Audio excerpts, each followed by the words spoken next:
Sebentar lagi kita akan menyambut Idul Adha atau Hari Raya umat Islam yang sangat identik dengan ibadah haji dan penyembelihan hewan kurban. Banyak sekali pertanyaan terkait kurban yang salah satunya adalah, bolehkah daging kurban dimakan sendiri? Jawaban bercandanya ya jangan, nanti kenyang banget kalau satu kambing kurban dimakan sendiri. Jawaban seriusnya, yuk kita kupas tuntas segala hal tentang kurban. Assalamualaikum, kembali lagi di Basnas Islampedia. Secara bahasa, kurban berasal dari kata kurba yang artinya mendekat.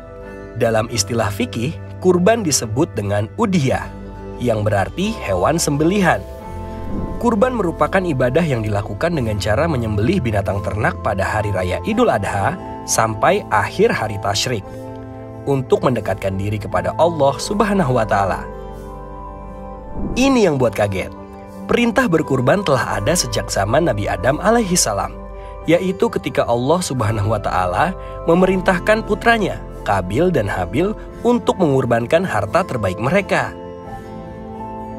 Selanjutnya dilanjut kisah kurban yang paling kita ketahui, ialah kisah Nabi Ibrahim alaihi salam yang harus menyembelih putranya Nabi Ismail alaihi salam sebagai bentuk ketaatannya kepada Allah Subhanahu wa Ta'ala, yang pada akhirnya Allah Subhanahu wa Ta'ala menggantinya dengan seekor hewan ternak. Sehingga pada tahun kedua Hijriah, ibadah kurban disyariatkan kepada umat Islam. Kurban telah digariskan dalam Al-Quran surah Al-Kautsar ayat 1 dan 2, yang artinya, sesungguhnya kami telah memberimu Muhammad nikmat yang banyak, maka laksanakanlah sholat karena Tuhanmu, dan berkurbanlah sebagai ibadah mendekatkan diri kepada Allah. Dari Ibnu Abbas radhiyallahu anhu, ia berkata, Rasulullah Shallallahu alaihi wasallam bersabda, "Aku diperintahkan menyembelih kurban, dan kurban tidak wajib bagimu." Perkataan Rasulullah itulah yang menjadikan hukum ibadah kurban adalah sunnah muakkad. Lain halnya kurban bagi orang yang berniat nazar, maka hukum kurban berubah menjadi wajib. Ibadah kurban sangat dianjurkan bagi umat Islam yang mampu. Mampu dalam hal ini bukan berarti kaya. Mampu berarti memiliki kelebihan harta setelah terpenuhi segala kebutuhan pokok diri dan keluarga yang ia nafkahi selama Idul Adha dan 3 hari tasyrik.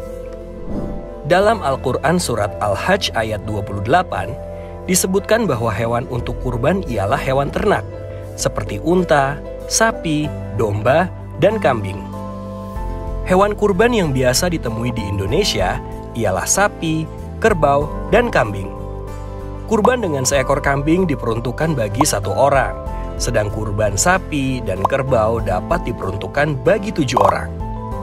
Dari Abu Ayyub Al-Ansori radhiyallahu anhu, ia berkata, dahulu di masa Rasulullah Shallallahu alaihi wasallam, seorang lelaki berkurban dengan 1 kambing yang disembelih untuk dirinya dan keluarganya.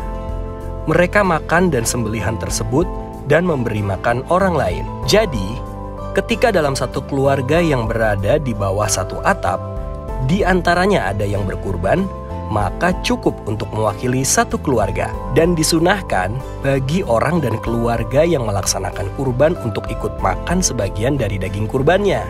Dalam Al-Quran surat Al-Hajj disebutkan untuk memakan sebagian dari kurbannya, dan sebagian lagi diberikan untuk orang-orang yang ada di sekitar kita, juga orang-orang yang membutuhkan. Pembagian daging kurban yang sebagiannya harus disedekahkan menjadi bukti bahwa kurban tidak hanya sebagai ibadah mendekatkan diri kepada Allah, tetapi juga ibadah sosial atau hablum minan nas yang memberikan manfaat atau kemaslahatan kepada sesama manusia.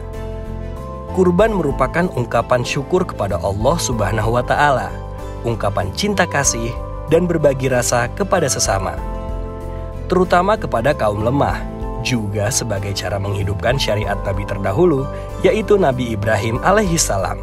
Bercermin dari ketaatan Nabi Ibrahim alaihi salam kepada Allah Subhanahu wa Ta'ala, ibadah kurban merupakan simbol dari kesediaan kita melawan sesuatu yang menjauhkan diri dari jalan Allah dan membatasi diri agar tidak mencintai harta yang dimiliki secara berlebihan. Nah, begitulah serba-serbi kurban, mulai dari sejarah hingga hikmahnya. Apakah masih ada pertanyaanmu yang belum terjawab? tulis di kolom komentar ya.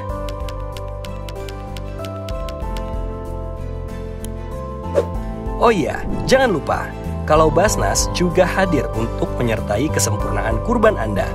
Jadi untuk sahabat Basnas yang ingin berkurban, yuk berkurban di Basnas, dijamin aman syar'i, aman regulasi, dan aman NKRI. Wassalamualaikum warahmatullahi wabarakatuh, dan sampai bertemu lagi di Islampedia berikutnya.